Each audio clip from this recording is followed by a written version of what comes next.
Welcome back to TECHMIMIC, where you can simply view, imitate, replicate, and get on with your day.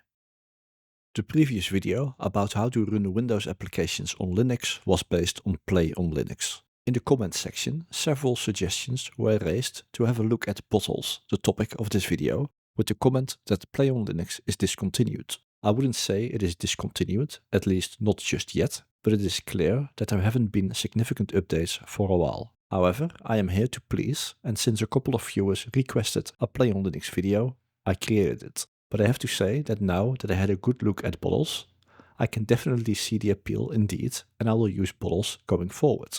Another suggestion is to have a look at distros. If there is enough interest in the comments, I will also create a video for distros.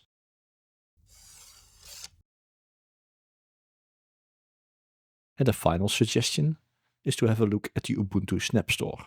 There are some Wine pre-configured snaps with Windows apps that run on Linux. I was unaware of this method, but if you enable the Snap Store, which by default is disabled on Linux Mint, a link is in the video description below for your convenience, you can have a look at pre-configured snaps that run popular Windows applications on Linux without the need for Play on Linux or bottles.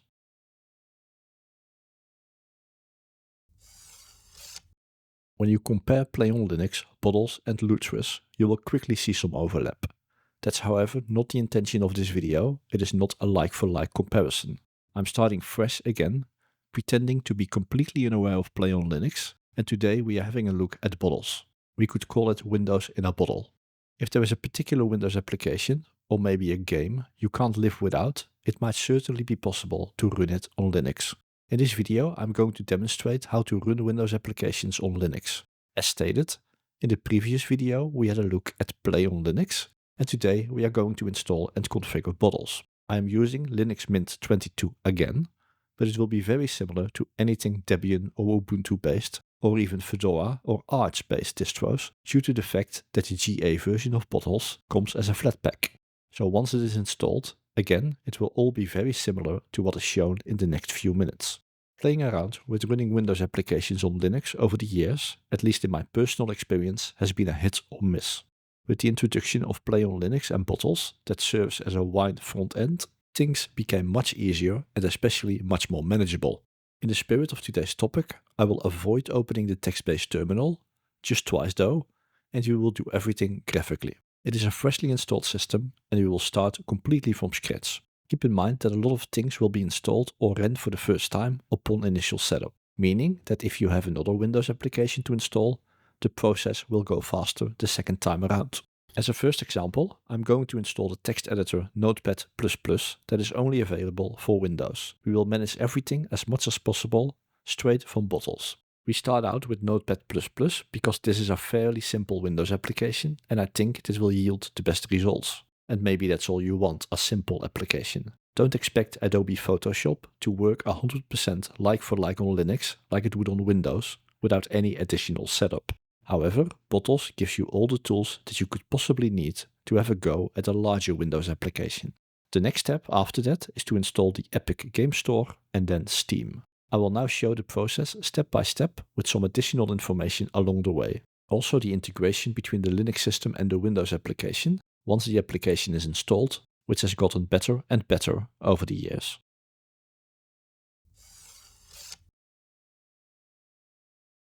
As always, it is a good idea to update the system, especially because this system has just been installed only a few minutes ago and there will be a couple of updates available. Open the menu and find Administration and then Update Manager.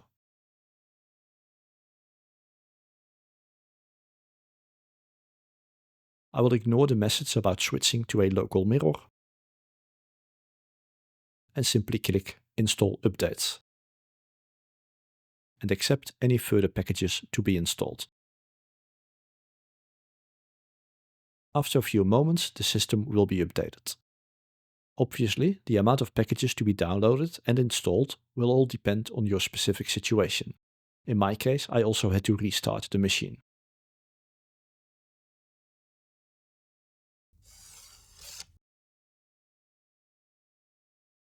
Once you are updated, it's time to head to your distribution software center or app store.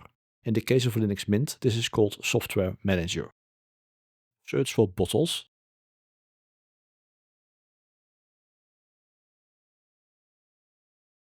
Study the details if you want. And then click Install to install the bottles Flatpak. Accept all the additional software that will be installed, and this might take a couple of minutes.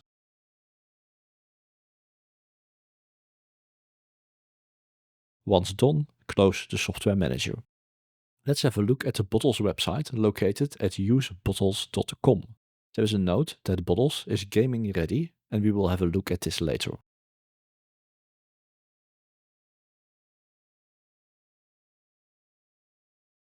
There are so-called environments, a preset of configurations depending on the type of software you are going to run. And of course, everything is highly tweakable. The integrated dependency manager we will also see at work later.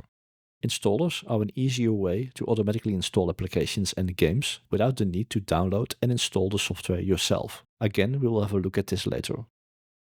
There is also a snapshot manager to allow the easy restore of a previous state. And as you would expect, the Bottles environment is isolated from your main system. If you want a bottle to access, for example, your home directory, you would need to actively allow this. You can also download Bottles from this website, also older versions, or browse the App Store. Each installer is marked with a compatibility grade.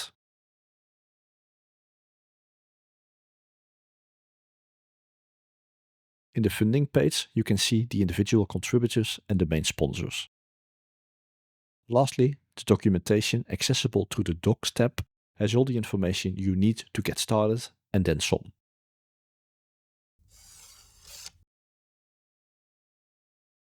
Now, what exactly is a bottle? Bottles is an application that allows you to easily manage Windows prefixes. And what are Windows prefixes? They are environments where it is possible to run Windows software using runners. What are runners? Compatibility layers capable of running Windows applications on a Linux system. And the bottle itself is the isolated environment that contains all of the above. Every bottle will have its own Windows environment, completely isolated from others, but if you want, you can install multiple pieces of software inside the same bottle too, so they all play nice together. This is of course an oversimplification, but just to use the product, you don't really need to know any of this.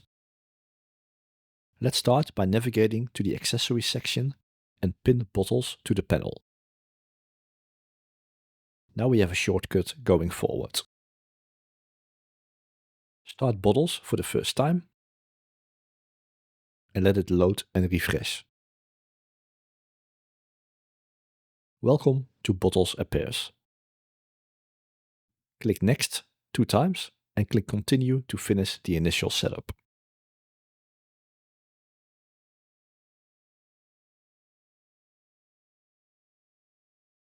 After a short moment, all ready is reported and you can click Start using Bottles.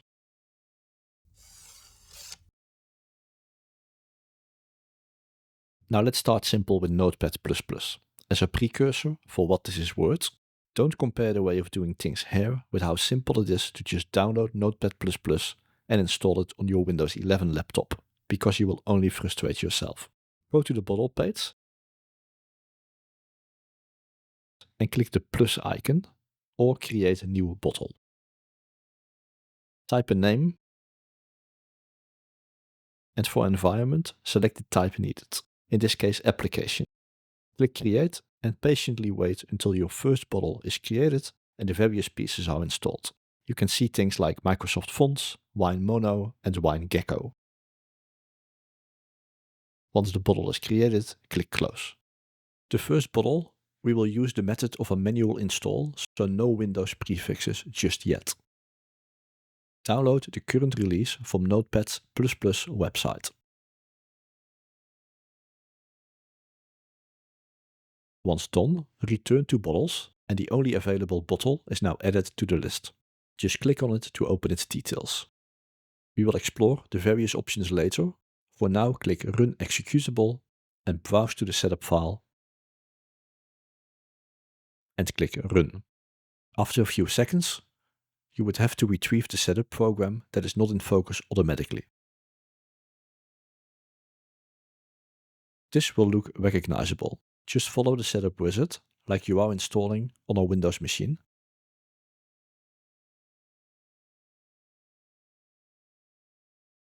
But don't create a desktop shortcut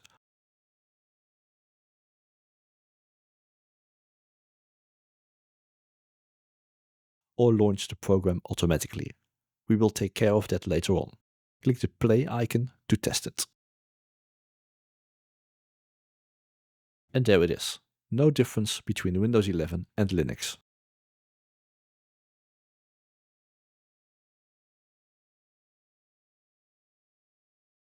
Close NotePad++ and have a further look in the available options in bottles that you could potentially use. Click Settings.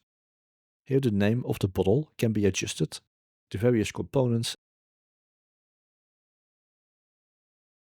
and display settings.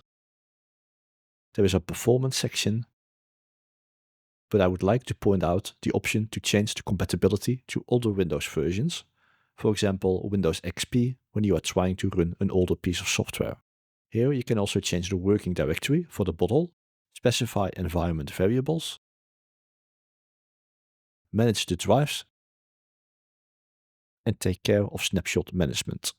As mentioned before, all of this might never be needed, but you can go really deep into the configuration details. Going into all of the configuration options is beyond the scope of this video, but let's quickly look at the dependencies, snapshots, and the task manager.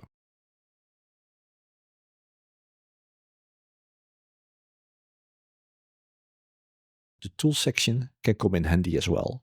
The command line opens a command prompt so that you can run a command inside your bottle.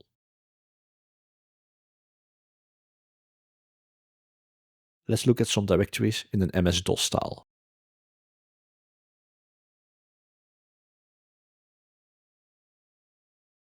Also, many will recognize the registry editor, regedit, straight away.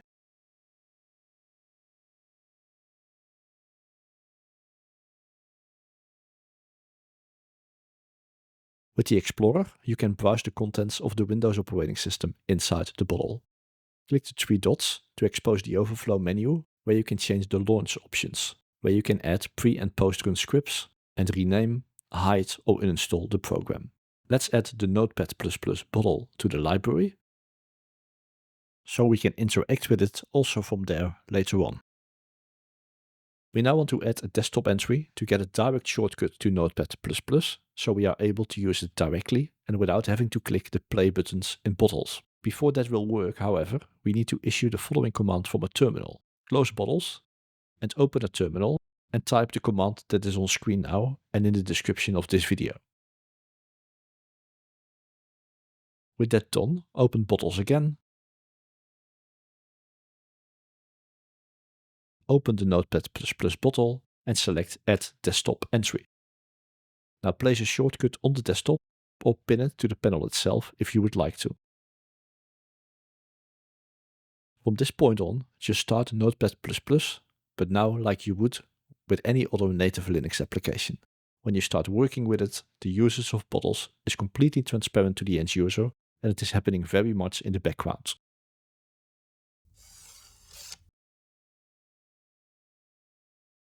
Now for the integration between the Windows applications in bottles and your Linux distribution. If you were to save the file, you can see something that looks very much like an older version of Windows Explorer with a My Computer icon and a C drive. This is the virtual hard disk inside the bottle and you can keep your files on there. But most likely you want to access the files from your Linux distribution at some point. For that, at the bottom, the Linux file system is listed starting at the root level. Alternatively, the Z drive under My Computer is mapped as well to your Linux file system.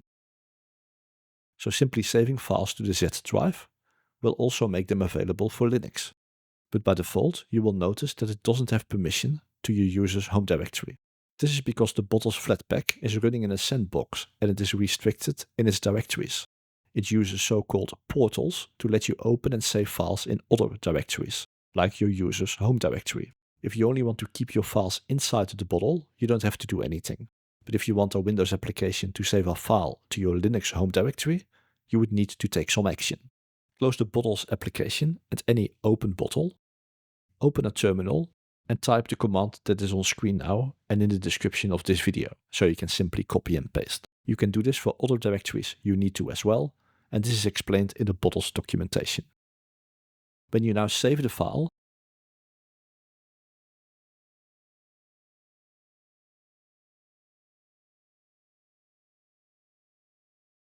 the home directory is visible,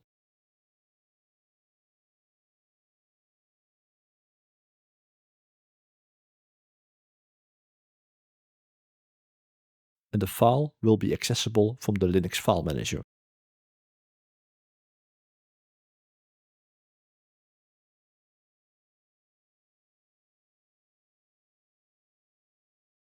Also, copy and paste will work seamlessly between your Windows application and Linux.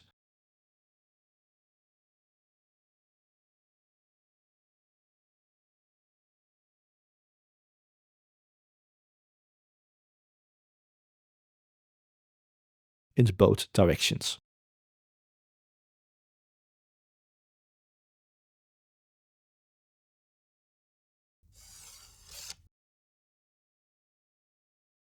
If you skipped straight into this chapter, consider watching the previous portion of this video that will equip you with some background information for a better understanding. Now let's move on to the second example, where we will create a new bottle and install the Epic Game Store through an installer.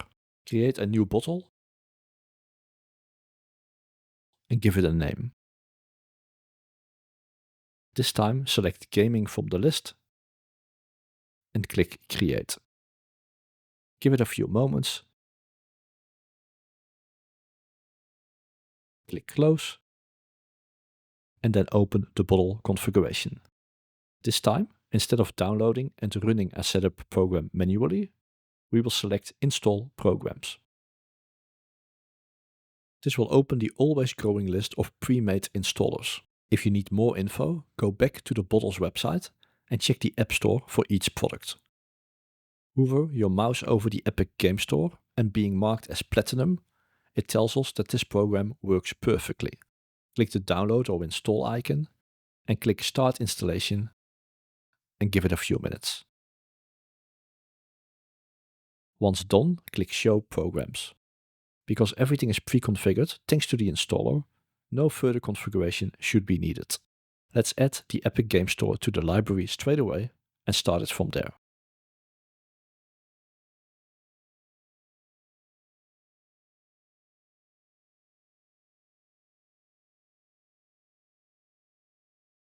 A few updates will download. It does what it needs to do.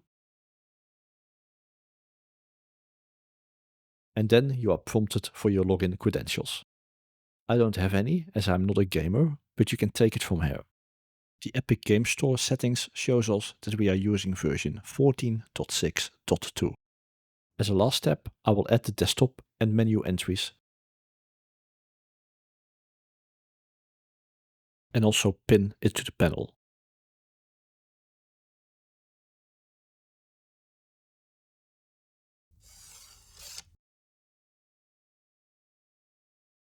If you skipped straight into this chapter, consider watching the previous portion of this video that will equip you with some background information for a better understanding. Now let's move on to the third and last example, where we will do the same for Steam. The process will be very similar.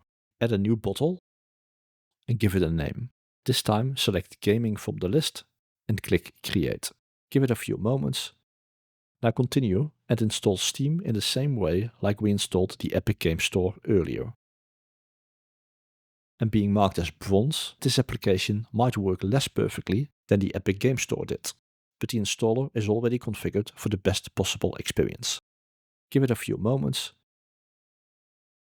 Once again, I will add it to the library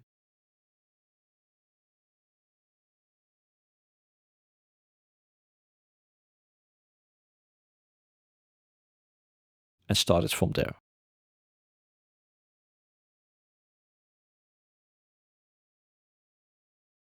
And then you are prompted for your login credentials.